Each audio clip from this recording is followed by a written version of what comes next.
Right, we then come to the Friday. Obviously we'll start off with the Triumph Hurdle. Calypso heads the market for Paul Nicholls at 5 to 1.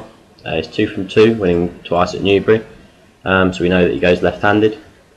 I remember that Nicholls, in some of his early stable tours this year, talked this horse up, which is why I was a bit of a surprise. It was 5 to 2 on debut, but he won that well, won nicely.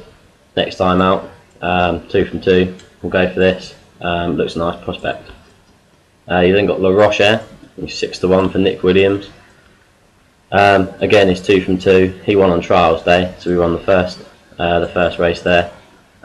He brings the best form to the book after that race, and it also pays quite a lot that he's got Cheltenham form. You then got Activial, who won the Adonis Hurdle.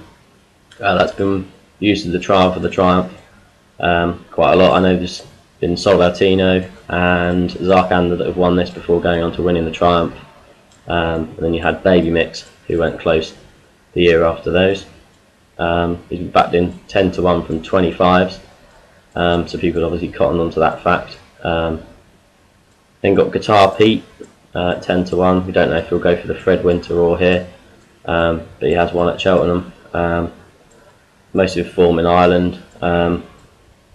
Did well to beat Ivan Grozny last time, and Tiger Roll, who are both in this. I just don't think that's the form is just short of top class. I prefer to top 2 in the market really. Then got Broughton for John Ferguson. He's come out and been quite bullish about this horse.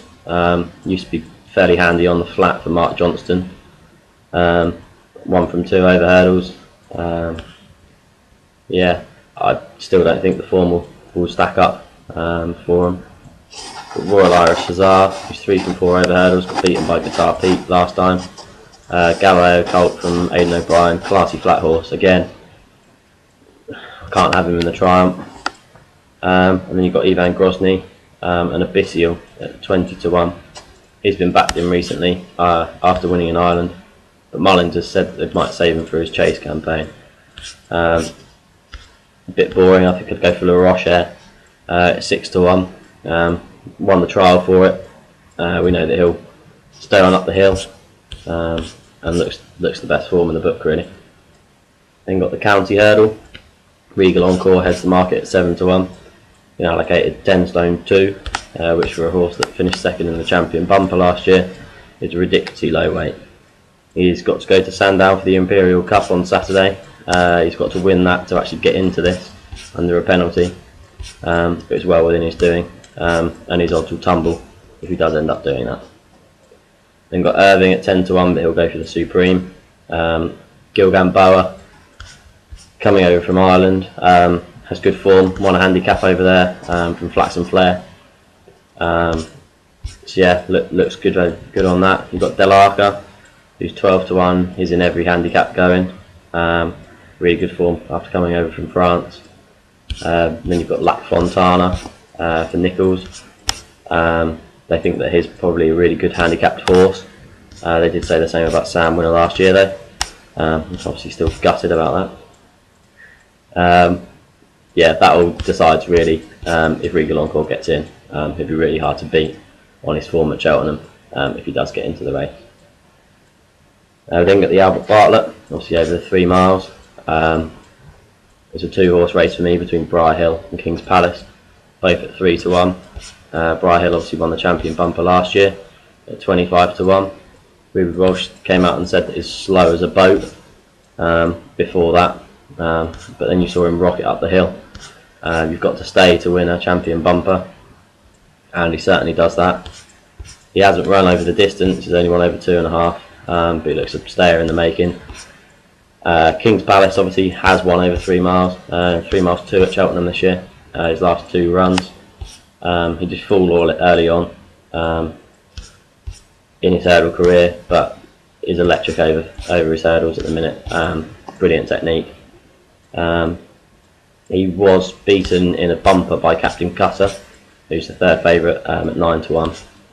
He's 3 from 3 from hurdles. He just makes too many mistakes at hurdles for my liking. Obviously, if it ends up going over 3 miles at Cheltenham, that will cost him dearly. and I can't see him getting close to the top 2. Then got a list of them: Faheen, Red Sherlock, Rathvindham, Royal Boy, Deputy Dan. They're all the next in the market. I'm pretty sure all those will go for the Neptune. So I'd back both Briarhill and King's Palace at 3-1 now, because they'll only shorten up once horses get withdrawn. If I had to choose one out of the 2, it would probably be Briarhill, purely because he's got Cheltenham Festival form. Then go for the Gold Cup. Where do you start? Bobsworth, 5 from 5 at Cheltenham, one of the last 3 festivals. Obviously won the Albert Bartlett RSA and then the Gold Cup last year. He heads the market at 2-1. He's had 2 runs this year. He ended up well down the field, 6th in the Betfair Chase, but then bounced right back to form, winning the Lexus over in Ireland. You know that Henderson having spot on for the day. He loves the hill. I can see him getting another Gold Cup. And 2-1 I think is a great price. Then get Silverneck Conti for Paul Nicholls, his second favourite at 5-2. He was travelling better than Bobsworth last year when falling 3 out. He's ended up coming out and winning the King George from Q Card, and was in front of Bobsworth in the Betfair Chase when he finished 3rd. I think Bobsworth will do him again, really, staying on up the hill. He then got Last Instalment. He was off for just over a year, looked a decent novice before that, his 7-1. He won the Irish Hennessy over there, beating First Lieutenant by 9 lengths. Really good performance. Obviously after Bobsworth only beating him 1.5 lengths in the Lexus, it shows how good that form line is. He hasn't been to Cheltenham, and I can't see him getting close to the top 2 on the big day, to be honest. You then got Captain Chris at 14-1. He has to go right-handed, I'm sorry, can't have him at Cheltenham. Harry Topper, Rocky Creek, Trio de Lane, Giant Bolster, all 20-1. They're all playing for places. They shouldn't get anywhere near the top 2. It's Bobsworth for me. I think 2-1 is a great price. We then go for the Fox Hunters. Got Oscar Delta, who should have won last year. He's 10-1 at the minute. He was 3rd on his comeback and 2nd the time after. Doesn't look like he should have a chance this year. The market leader's on the fringe, 10-3. He was beaten by Tammy's Hill at Leopardstown earlier in the year, but then Tammy's Hill come out and been beaten at Fairyhouse since. So these all seem to like to beat each other. Harbour Court, who's the unknown quantity really, at 9-2. He unseated his rider at Kelso when he was odds on, but had previously looked quite a nice prospect at Stratford. So I'd take a little punt at him at 9-2. You've got the Martin Pipe, and so you've got most of the ones that are in the county and the Coral Cup in this. One down the bottom would be Sailor's Warn at 16-1. He beat 1,000 Stars over in Ireland recently. Really good performance over there. I think that might have convinced them to come over for a handicap, and I'm pretty sure this is the only one that is in. So he'll be my little punt at 16-1. We then go for the Grand Annual, the last race of the festival. Ted Veal had been backed in massively, down to 6-1. But I think Tony Martin's come out and said that they're going to go for the Arkle with him this year. You've got Alderwood at 14-1. He won it at 3-1 last year. He was the best backed horse of the festival, probably. He won the county before that, so we know that he acts at the Cheltenham Festival.